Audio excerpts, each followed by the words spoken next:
All right, ponyfans.com here with junior linebacker Jagera Davis. First question first, how's the hamstring? It's getting better. It's a day-to-day process. I say I'm probably about 80–85%.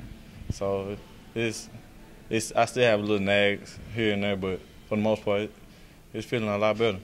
All right, walk us through the rehab. What kind of rest and stretching and ice and things have you been doing for the last week? Ooh, getting up here about 5:45 every morning. I know. First I start off with a little heat pack to warm it up, to get the blood flowing a little bit. Then I do a little stim for about 15–20 minutes. Then I do like a little light exercise to like stretch it out and warm it up before we go out and do like walkthroughs of practice. Then I do like light jogging and striding out to see how it feels. Have you gotten a sense of how likely it is whether you'll be able to go on Saturday? Oh, I'm gonna be able to go on Saturday. So no question. No questions. All right, you do have a week off this past week, which in your case came at a great time, but you're not exactly easing back into it because you're seeing a quarterback on Saturday who can really run. What's the hardest part about defending Jeff Godfrey? His playmaking ability. I mean, he's an athlete. I mean, the plays he makes, average quarterbacks couldn't make because he can make a play to last longer than a regular quarterback could. He can scramble out the pocket. If he don't see nothing, he can run for easily a 20-yard game. Like it's no problem. He makes it look like cakewalk out there, really. So, game planning for him is a task in itself because first we got to contain him before we can stop the offense because everything starts with him and finishes with him. All right, he's not the biggest guy in the world. He's 5'11" and 180-something pounds. Everybody knows he can run, but he went 15 for 19 last year when you saw him. Is he an underrated passer? Does he not get the credit he deserves as a passer? I would say so. I mean, everybody so high on his running ability that they just overlook his passing ability. I mean, he's an efficient quarterback. He gets the job done whatever they ask for him. Even though if it's a short pass and a medium pass, or every once in a while a long pass, he gets the ball there. The receiver catches the ball. So, to me, that's a pretty legit quarterback. When you guys played them last year in the Conference USA title game, several of your teammates called it frustrating, chasing him around. With your speed, do you like chasing around a quarterback who can run like that, or would you rather have a guy who likes to stay in the pocket? Everybody would prefer a standstill quarterback, but every once in a while I like a good chase. It keeps me honest. So I think it's going to be a good challenge.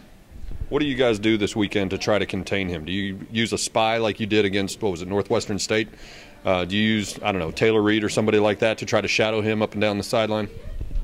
We got a little razzle-dazzle here and there that we're going to pull out the hat for this game. So I think Coach Mason game plan that he's putting in so far look like he's really going to be effective against the type of offense they run. So I think we'll be all right.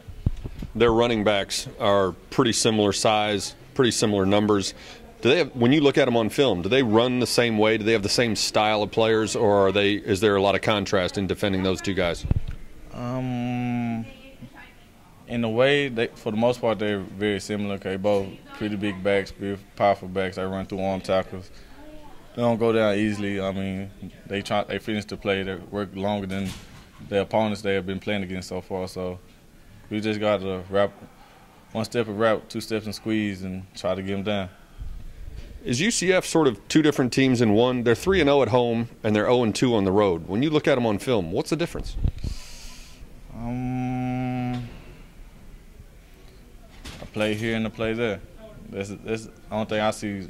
I mean, they play hard, home or away. It just seems like when they're at home, they make their extra play. When they're on the road, it's that play that they missed that they know they should have had, or they would have had. Last year, you guys were coming off the Hawaii Bowl, and you talked about getting to the conference championship game. You got there, and then you came up a little bit short against UCF. Do you think about revenge going into a game like this? Oh, definitely, because, I mean, they hosted our chance to win the conference championship and backdooring by winning the bowl game. So, I mean, it's a little rivalry there. Everybody want to get them back for beating us out, but then again, it's a game. It's the next game on our belt right now, so we're just trying to take it as what it is and try to do the best we can and come out with a win. Could this be a preview of another game maybe in December? That's a strong possibility. But, I mean, we still got U of H, we got to worry about Tulsa, Tulane. They're all good teams, so it's really for our division, and their division too is still up in there. So we'll just see when December roll around.